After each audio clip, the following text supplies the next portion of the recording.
में ही उसका जो विवाह था गंगाधर राव जो थे झांसी के राजा उनके साथ हो गया था। लेकिन जो झांसी की रानी थी वो कुछ समय पश्चात गंगाधर राव की मृत्यु हो गई थी, है ना। मैंने बहुत शॉर्ट में आपको बताया है, क्योंकि इतना टाइम नहीं है मैं आपको पूरा डिटेल में बताऊं, हमें आगे भी कविता पढ़नी है। तो आगे हम आरंभ करते हैं। चीनी राजधानी दिल्ली की लिया लखनऊ बातों बात, कैद पेशवा था बिठूर में, हुआ नागपुर का भी घात। उदयपुर तंजौर तारा, कर्नाटक की कौन बिसात, जबकि सिंध पंजाब भ्रम पर अभी हुआ था वज्र निपात। इन बंगाले मद्रास आदि की भी तो यही कहानी थी, बूंदे ले हर बोलो के मुंह हमने सुनी कहानी थी, खूब लड़ी मर्दानी वह तो झांसी वाली रानी थी। तो बच्चों, जैसा कि इस पद के माध्यम से सुभद्रा कुमारी चौहान कहती हैं कि 1857 के स्वाधीनता संग्राम में भारत के राज्यों के पतन के बारे में बताते हुए कवित्री कहती हैं कि जो अंग्रेजों ने दिल्ली छीन ली और उस पर अपना अधिकार कर लिया था, उन्होंने लखनऊ को आसानी से जीत लिया। लिया लखनऊ बातों बात, यानी कि उन्होंने लखनऊ को भी जीत लिया था। बिठूर के पेशवा को बंदी बना लिया, ठीक है। जो बिठूर के थे पेशवा उनको भी उन्होंने, कैद पेशवा था बिठूर में, यानी कि उन्होंने बिठूर के पेशवा को भी बंदी बना लिया था। और नागपुर का भी हुआ, नागपुर का भी घात, और उन्होंने नागपुर पर भी हमला कर दिया। किसने? अंग्रेज सरकार ने। उदयपुर तंजौर सतारा, कर्नाटक की तंजौर सतारा कर्नाटक आदि का की क्या औकात थी, जबकि सिंध पंजाब भ्रम पर भी अभी हुआ था वज्र निपात। यानी कि उन्होंने क्या किया था, उन्होंने भी अंग्रेजों ने उन्हें भी जीत लिया, और उधर सिंध पंजाब म्यांमार जो बर्मा में है आदि का भी पतन हो गया। बंगाल मद्रास आदि की भी तो यही कहानी थी। कहते हैं कि बंगाल मद्रास आदि राज्यों की भी कहानी ऐसी ही थी, वे जीते जा चुके थे, यानी कि अंग्रेजों ने उन पर भी अपना आधिपत्य जमा लिया था, अपना अधिकार जमा लिया था। फिर कहते हैं, हमने बुंदेलखंड के हर बोलो के मुंह से सुना है कि झांसी की रानी सबसे अलग थी, वह पुरुषों से भी अधिक वीरता से लड़ी। तो बच्चों, इस पद के माध्यम से आपने जाना कि अंग्रेजों ने भारत देश के किन किन राज्यों पर अपना अधिकार जमा लिया था। रानी रोई रनिवासों में, बेगम राम से थी बेजार, उनके गहने कपड़े बिकते थे कलकत्ते के बाजार, सरे आम नीलाम छापते थे अंग्रेजों के अखबार, नागपुर के जेवर ले लो, लखनऊ के लो 9 लाख हार। यों पर्दे का की इज्जत पर देशी की हाथ पिकानी थी, बूंदे ले हर बोलो के मुंह हमने सुनी कहानी थी, खूब लड़ी मर्दानी वह तो झांसी वाली रानी थी। इन पंक्तियों में कवित्री कहना चाहती है कि झांसी के राजा की मृत्यु के बाद अंग्रेजों ने झांसी पर अधिकार कर लेने के कारण रानी अपने महल में जो थी बहुत दुखी थी। यानी कि रानी जो थी महलों में रोती रहती थी, बहुत दुखी थी। और दूसरी स्त्रियां और रानियां सभी दुख से परेशान थे। यानी कि जो, और बेगम से थी बेजार, यानी कि जो दूसरी महारानियां थी महल के अंदर, गंगाधर राव की जो दूसरी पत्नियां थी वो भी जो थी महल में दुखी थी, परेशान थी। और जो वहाँ स्त्रियां थी, उनकी नौकर चाकर जो थे, सब स्त्रियां जो थी वो परेशान होती थी। उनके गहने कपड़े बिकते थे कलकत्ते के बाजार। कहते हैं कि उनके जो कीमती कपड़े और गहने थे वो कलकत्ता के बाजारों में बिक रहे थे, यानी कि उनकी नीलामी हो रही थी। सरे आम नीलाम छापते थे अंग्रेजों के अखबार, यानी कि अंग्रेजी जो अखबार थे नीलामी की खबरें सबके बीच पहुंचा रहे थे। यानी कि वह खुले आम जो थे स्त्रियों की, महिलाओं की धज्जियां उड़ा रहे थे, मतलब उनको बेइज्जत कर रहे थे एक तरह से। उनके जो कीमती वस्त्र थे, कीमती कपड़े थे, उनकी नीलामी लगाते थे और नीलामी लगाने के लिए वो अखबार का सहारा लेते थे, जो अंग्रेजी अखबार हुआ करती थी। नागपुर के जेवर ले लो, लखनऊ के ले लो नौ लख हार। वो क्या कहते थे उसमें, नागपुर के जेवर गहने जो हैं काफी मशहूर है, वो कहते हैं वहां के जेवर गहने ले लो, और लखनऊ का जो 9 लाख का हार है, यानी कि उन सब की मिला नीलामी जो थी हो रही थी। यानी कि नागपुर के जो जेवर थे या लखनऊ का जो 9 लाख का हार था, उन सब की नीलामी हो रही थी।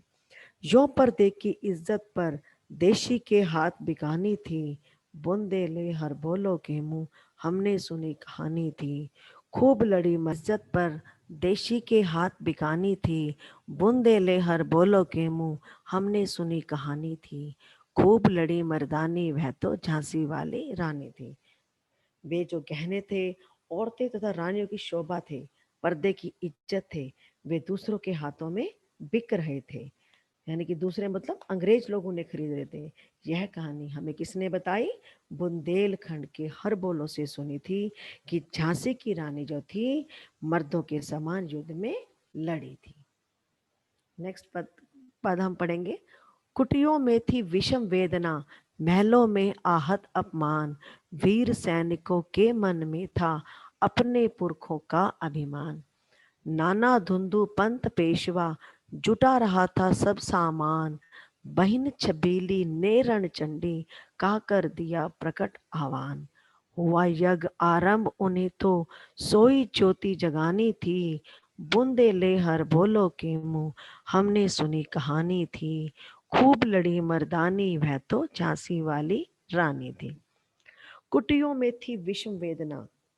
इन पंक्तियों में कवित्री कहते हैं कि अंग्रेजों के राज में एक और जहां गरीब मुसीबतों में दिन बिता रहे थे, वहां दूसरी ओर महलों की इज्जत जो थी वो धूल में मिल रही थी।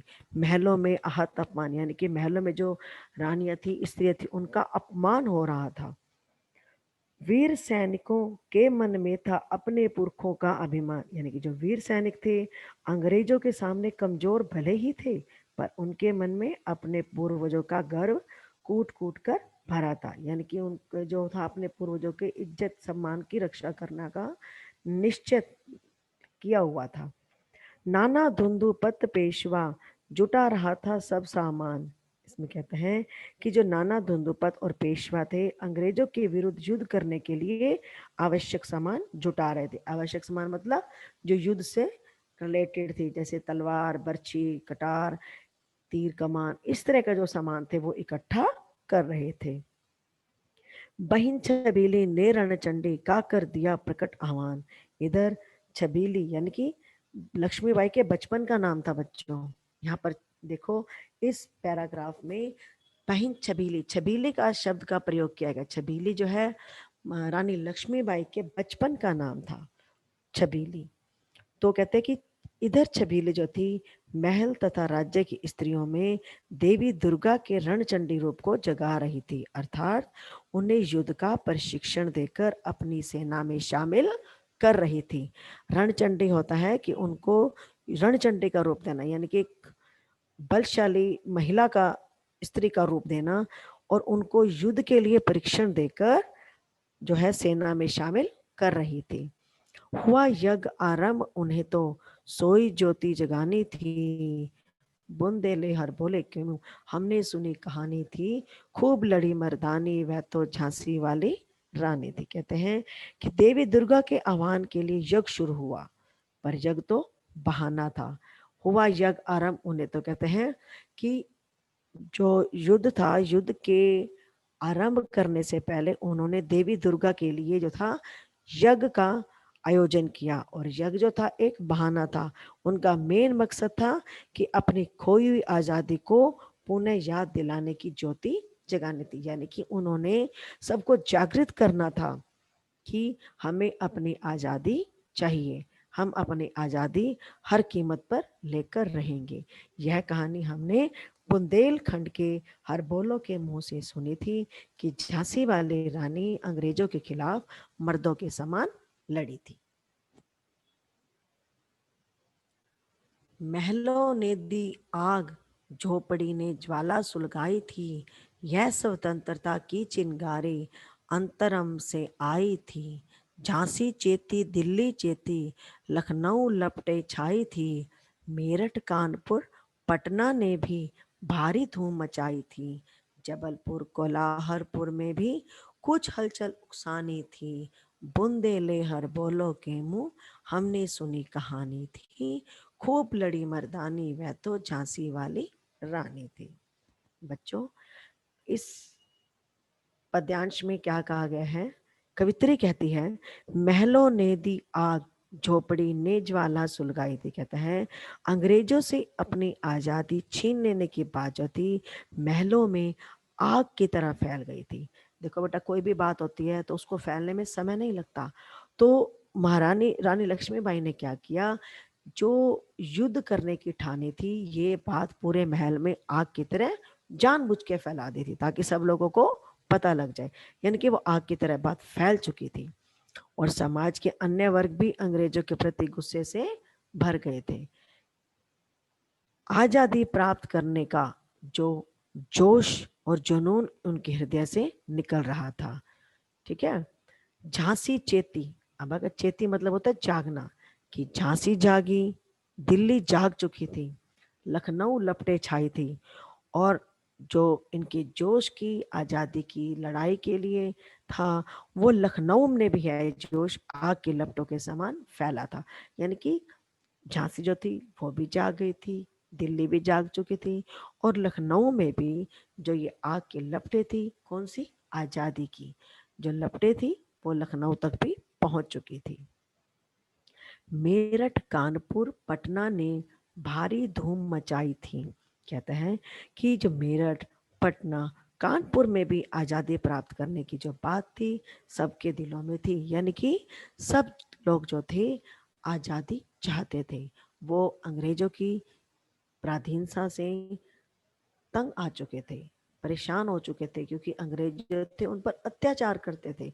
वो मेरठ, कानपुर, पटना, यानी कि भारत के अधिकतर राज्यों में ये चिंगारी जो थी आग की तरह फैल चुकी थी। सभी अपनी आजादी चाहते थे। जबलपुर, कोल्हारपुर में भी कुछ हलचल उकसानी थी। कहते हैं कि जबलपुर और कोल्हापुर में भी लोगों में यह बात भरनी थी, अर्थात उनको प्रेरित करना था, उनको जगाना था, उनकी सोई हुई शक्ति को हमें जागृत करना था कि हम अपनी आज़ादी वापस लेकर रहेंगे। बच्चों, अंग्रेजों के आने से पहले हमारा देश आज़ाद था, स्वतंत्र थे, लेकिन अंग्रेज जो थे हमारे देश में व्यापार करने आए थे, और उन्होंने धीरे धीरे हमारे देश पर जो है अपना राज्य स्थापित कर, अपना अधिकार स्थापित कर लिया था, और सभी राज्यों को अपने अधीन करने लगे थे। लेकिन कुछ समय तो जो राज्य थे वो इसके दुख को, इनके अत्याचार को सहन करते रहे। लेकिन कुछ समय पश्चात जब रानी लक्ष्मीबाई ने उन्हें जागृत किया, तो उन सब में जो थी एक चिंगारी जागी थी आजादी की। तो यही इस पद्यांश में कहा गया है, बुंदेले हर बोलो के मुंह हमने सुनी कहानी थी। खूब लड़ी मर्दानी वह तो झांसी वाली रानी थी। तो बच्चों, यह कहानी हमने हर बोलो के मुंह से सुनी थी कि झांसी वाली रानी अंग्रेजों के खिलाफ जो थी मर्दानी क्यों कहा गया है? ये प्रश्न आपका आ सकता है कि रानी लक्ष्मीबाई को मर्दानी क्यों कहा गया है? रानी लक्ष्मीबाई को मर्दानी इसलिए कहा गया है क्योंकि वह मर्दों की तरह लड़ती थी और अपनी कभी भी हार नहीं मानती थी, वीरता के साथ उनका सामना करती थी, इसलिए उसे मर्दानी कहा गया है। इस स्वतंत्रता महायज्ञ में कई वीरवर आए काम, नाना धुंधो पत तांतियां, चतुर अजमी उल्ला सरनाम, अहमद शाह मौलवी, ठाकुर कुंवर सिंह सैनिक अभिराम, भारत के इतिहास गगन में अमर रहेंगे जिनके नाम। लेकिन आज जुर्म कहलाती उनकी जो कुर्बानी थी, बुंदेले हर बोलो के मुंह हमने सुनी कहानी थी। खूब लड़ी मर्दानी वह तो झांसी वाली रानी थी। कहते हैं कि इस स्वतंत्रता महायज्ञ में कई वीरवर आएगा, यानी कि आजादी के इस महायज्ञ में कई वीरों को अपनी आहुति देनी पड़ी थी। इनमें नाना कौन थे? नाना धुंधुपत, तांत्या, अजीमुल्ला, अहमद शाह मौलवी, ठाकुर कुंवर सिंह जैसे वीर सैनिक थे। भारत की स्वतंत्रता, भारत के इतिहास गगन में अमर रहेंगे, जिनके नाम कहते हैं कि भारत की स्वतंत्रता के इतिहास रूपी आकाश में इनका नाम सूरज की और चांद की तरह हमेशा अमर रहेगा। देखो बच्चों, इन्होंने आजादी दिलाने के लिए अपनी जान तक की परवाह नहीं की, यानी कि अपने आप को बलिदान कर दिया। तो आज हम सब इनकी वीरता की कहानियां पढ़ रहे हैं। तभी पढ़ रहे हैं ना क्योंकि इन्होंने अपनी जान जोखिम में डालकर हमें आजादी दिलवाई। तो ये कहना चाहता है कि ये जो सब वीर सैनिक हैं भारत के इतिहास में, इनका जो नाम है सूरज और चांद की तरह हमेशा अमर रहेगा। जैसे सूरज और चांद चमक रहे हैं, ऐसे ही इनका नाम भी हमारे इतिहास में हमेशा चमकता रहेगा। लेकिन आज जुर्म कहलाती उनकी जो कुर्बानी थी, बुंदेले हर बोलो के मुंह हमने सुनी कहानी थी, खूब लड़ी मर्दानी वह तो झांसी वाली रानी थी। यानी कि उनकी इस कुर्बानी, त्याग और बलिदान को अंग्रेज जुर्म अर्थात अपराध कहते थे। यानी कि जो इन्होंने बलिदान दिया अपना, अंग्रेज जो थे इसको जुर्म कहते थे, अपराध कहते थे। यह कहानी हमने हरबोलो के मुंह से सुनी थी कि झांसी वाली रानी ने अंग्रेजों से मर्दों की भांति लोहा लिया या उनसे मुकाबला किया।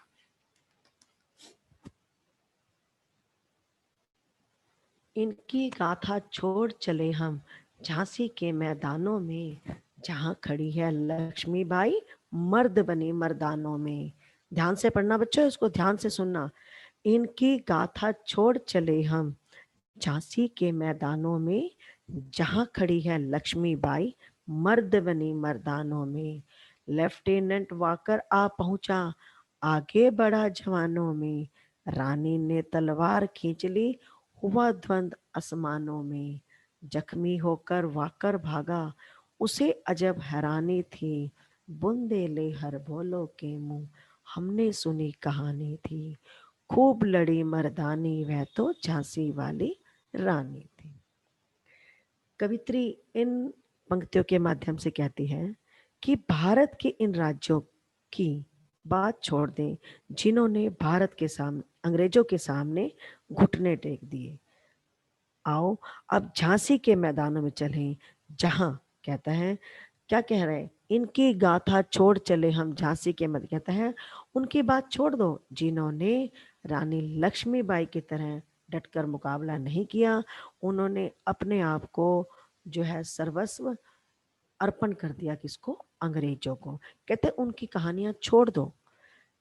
अब चलते हैं झांसी के मैदानों में, जहां जहां खड़ी है लक्ष्मीबाई मर्द बनी मर्दानों में। कहती है कि वहां चलते हैं जहां लक्ष्मीबाई मर्दों से मर्द बनी खड़ी है, अर्थात मर्दों से यानी कि पुरुषों से, मर्द बोला गया पुरुषों को, मर्दों से बढ़कर वीर योद्धा के रूप में है।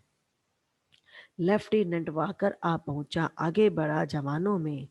कहते हैं कि जब जवानों को साथ लेकर लेफ्टिनेंट वाकर आ पहुंचा, तो रानी ने उससे युद्ध करने के लिए जो थी, रानी ने तलवार खींच ली, हुआ द्वंद आसमानों में। तो रानी ने क्या किया, अपनी जो तलवार थी वो निकाल ली, खींच ली म्यान में से, है ना। तो उसके बाद दो आसमान योद्धाओं के बीच युद्ध हुआ। आसमान क्या होता है, यानी कि जिन दोनों की तुलना नहीं की जा सकती, यानी कि दोनों ही ताकतवर थे, दोनों ही योद्धा थे, ठीक है, उनमें से कोई भी कम नहीं था। तो कहते जब लेफ्टिनेंट वाकर जो था अपनी सेना के साथ आगे बढ़ा, तो रानी लक्ष्मीबाई ने अपनी तलवार ने खींच ली थी, यानी कि म्यान में से बाहर निकाली थी, और दोनों योद्धाओं में भयंकर युद्ध होने लगा, ठीक है। जख्मी होकर वाकर भागा, उसे अजब हैरानी थी, बुंदेले हर बोलो के मुंह हमने सुनी कहानी थी, खूब लड़ी मर्दानी वह तो झांसी वाली रानी थी। ये कहते हैं कि लेफ्टिनेंट वाकर जो था घायल होकर भाग गया, यानी कि लक्ष्मीबाई ने उसे घायल कर दिया, और वह हैरान था कि रानी ने उसे परास्त कर दिया, मतलब उसे हरा दिया। रानी की वीरता की यह कहानी हमने अब बुंदेले में हर बोलों से सुनी थी कि वह वीर योद्धा पुरुषों की तरह लड़ी थी। बच्चों, आप इस पद के माध्यम से जान चुके होंगे कि रानी लक्ष्मीबाई कितनी बड़ी वीरांगना थी और कितनी वीरता भरी हुई थी उनके अंदर। रानी बड़ी कालपी आई, कर सो मील निरंतर पार, घोड़ा थक कर गिरा भूमि पर, गया स्वर्ग तत्काल सिधार। यमुना तट पर अंग्रेजों ने फिर खाई रानी से हार, विजयी रानी आगे चल दी, किया ग्वालियर पर अधिकार। अंग्रेजों के मित्र सिंधिया ने छोड़ी राजधानी थी, बुंदेले हर बोलो के मुंह हमने सुनी कहानी थी, खूब लड़ी मर्दानी वह तो झांसी वाली रानी थी। इस पद के माध्यम से या इन पंक्तियों के माध्यम से कवित्री कहती है कि रानी बढ़ती रही, मतलब आगे की तरफ चलती रही, और 100 मील का रास्ता लगातार पार करती हुई कालपी आ पहुंची। कहाँ पहुंच गई थी वो? कालपी। कालपी जो एक जगह का नाम है। उस घोड़ा थक कर गिरा भूमि पर, गया स्वर्ग तत्काल सिधार। कहते हैं कि उसका घोड़ा थक कर धरती पर गिर पड़ा और तुरंत मर गया। यानी कि वो उसने जो क्या किया था, रानी लक्ष्मीबाई लगातार निरंतर चल रही थी बिना रुके। तो घोड़ा तो कितना चलता, रानी लक्ष्मीबाई भी थक गई थी लेकिन वो रुकी नहीं। उसका घोड़ा बहुत थक गया था और वह थक कर जो था जमीन पर गिर गया, और जमीन पर गिरते ही वो मृत्यु को प्राप्त हो गया। तभी कहा गया गया स्वर्ग तत्काल सिधार, यानी कि गिरते ही वो उसकी मृत्यु हो गई थी। यमुना तट पर अंग्रेजों ने फिर खाई रानी से हार, विजयी रानी आगे चल दी, किया ग्वालियर पर अधिकार। कहता है कि उधर यमुना के तट पर युद्ध में अंग्रेज रानी के हाथों पराजित हो गए थे। यानी कि यमुना के किनारे पर अंग्रेजों को रानी ने फिर से हरा दिया। विजयी रानी आगे चल दी, किया ग्वालियर पर अधिकार। यानी कि रानी विजयी होकर आगे बढ़ी और ग्वालियर को भी जीत लिया। यानी कि जब उनका घोड़े की मृत्यु हो गई थी तो उनके लिए दूसरा घोड़ा लाया गया था, लेकिन वो उनके घोड़े की तरह नहीं था। अंग्रेजों के मित्र सिंधिया ने छोड़ी राजधानी थी, बुंदेले हर बोलो के मुंह हमने सुनी कहानी थी, खूब लड़ी मर्दानी वह तो झांसी वाली रानी थी। तो इसमें कहा गया आगे कि ग्वालियर के जो राजा सिंधिया अंग्रेजों के मित्र था। अंग्रेजों के मित्र सिंधिया, यानी कि जो सिंधिया थे वो अंग्रेजों के मित्र थे। उसने रानी से डरकर अपनी राजधानी को छोड़ दी और भाग खड़ा हुआ। यानी कि वो अंग्रेजों का मित्र था। जब उसे पता लगा कि जो रानी है वो ग्वालियर में पहुंच गई है, तो वह ग्वालियर छोड़कर वहां से भाग गया। यानी कि वह रानी लक्ष्मीबाई से डर गया था। बुंदेले हर बोलो के मुंह हमने सुनी कहानी थी, खूब लड़ी मर्दानी वह तो झांसी वाली रानी थी। तो बच्चों, रानी झांसी की वीरता की यह कहानी हमने हर बैलों के मुंह से, यानी कि हर व्यक्ति के मुंह से सुनी थी कि वह मर्दों की तरह लड़ी थी। विजय मिली पर अंग्रेजों को फिर से न घिर आई थी, सबके अब के जनरल स्मिथ सन्मुख था, उसने मुंह की खाई थी, कान्हा और मंदिरा सखियां रानी के संग आई थी, युद्ध अक्षत में उन दोनों ने भारी मार मचाई थी।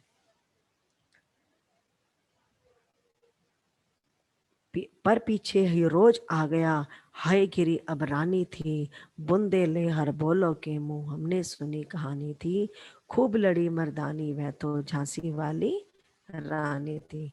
देखो, इस चित्र में भी दिखाया गया है कि जो उनका घोड़ा है वो किस प्रकार हार कर गिर गया है, लेकिन रानी लक्ष्मीबाई अंग्रेजों से डटकर मुकाबला कर रही है। विजय मिली पर अंग्रेजों की फिर से न घिर आई थी। कहते हैं रानी की जीत हुई पर दोबारा अंग्रेजों की सेना रानी को घेरती हुई आ पहुंची।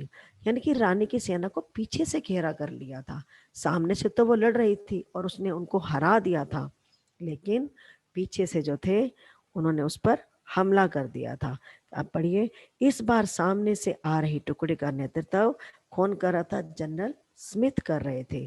वह जो थे एक बार रानी से हार चुके थे। उधर कान्हा और मंदिरा सखियां रानी के संग आई थी।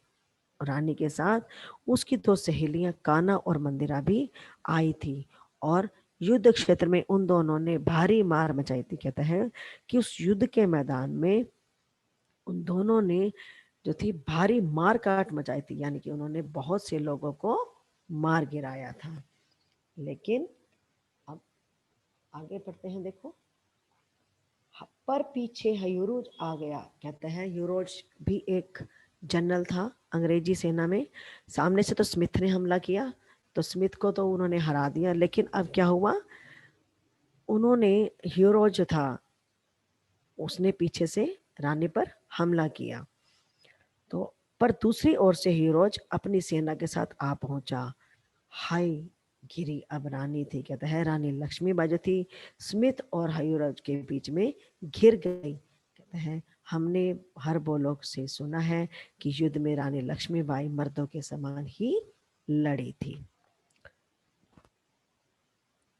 तो भी रानी मार काट कर चलती बने सैन्य के पार, किंतु सामने नाला आया था यह संकट विषम अपार। रानी एक शत्रु बहु तेरे होने लगे वार पर वार, घायल होकर गिरी सिंहनी उसे वीर गति पानी थी। बूंदे ले हर बोलो के मुंह हमने सुनी कहानी थी। खूब लड़ी मर्दानी वह तो झांसी वाली रानी थी। कहता है तो भी रानी मार काट कर चलती बनी सैन्य सेना। कहता है रानी यूरोज और स्मिथ की सेनाओं से घिरी हुई थी। कहता है जबकि रानी जो थी, रानी को स्मिथ और यूरोज ने घेरा हुआ था, फिर भी वह सामने की सेना को चीरती हुई मार काट मचाकर सेना के पार पहुंच गई, यानी कि सेना को क्रॉस कर गई थी। किंतु सामने नाला आया था यह संकट विषम अपार। किंतु क्या हुआ, सामने एक बहुत बड़ा नाला आ गया, यानी कि खाई जैसे आ गई थी। और रानी का जो घोड़ा था वो नया था, क्योंकि उसका अपना घोड़ा मर गया था। घोड़ा अड़ा नया घोड़ा था, इतने में आ गए सवार। कहते हैं कि रानी का जो घोड़ा था वो नया था और इसे पार न करने के लिए अड़ गया। इतने में आ गए सवार, इतने में क्या हुआ, पीछा करते हुए अंग्रेज सैनिक वहां आ गए और दोनों ओर से रानी एक शत्रु बहुतेरे होने लगे वार पर वार। कहते हैं कि जब रानी का घोड़ा खाई को पार नहीं कर सका और वो अड़ गया, इतने में क्या हुआ, अंग्रेज सैनिकों ने उस पर हमला कर दिया रानी पर, और वो बहुत से सैनिक जो थे उन पर वार होने करने लगे। घायल होकर गिरी सिंहनी उसे वीर गति पानी दे। कहते हैं शेरनी सी रानी घायल होकर गिर गई और उसने वीर गति प्राप्त की। बूंदे ले हर बोलो के मुंह हमने सुनी कहानी थी। खूब लड़ी मर्दानी वह तो झांसी वाली रानी थी। कहती है कि मर्दों जैसी उस वीरांगना को की कहानी हमने बुंदेलों के हर मुंह से सुनी है।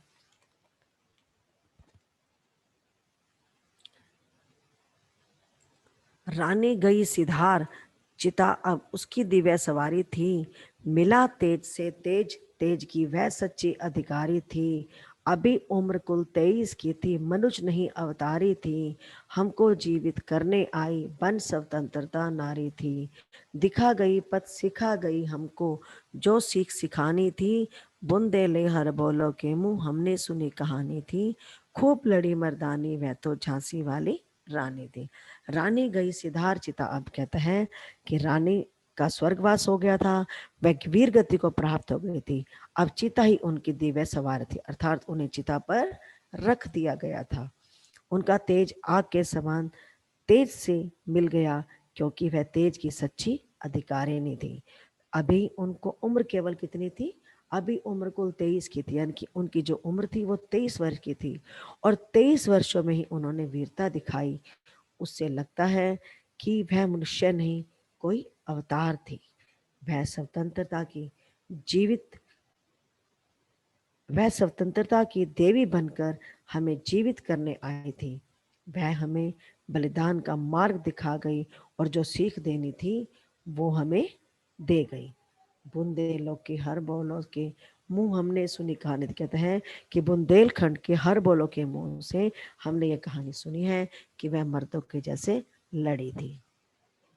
अब इसका लास्ट पैराग्राफ है बेटा,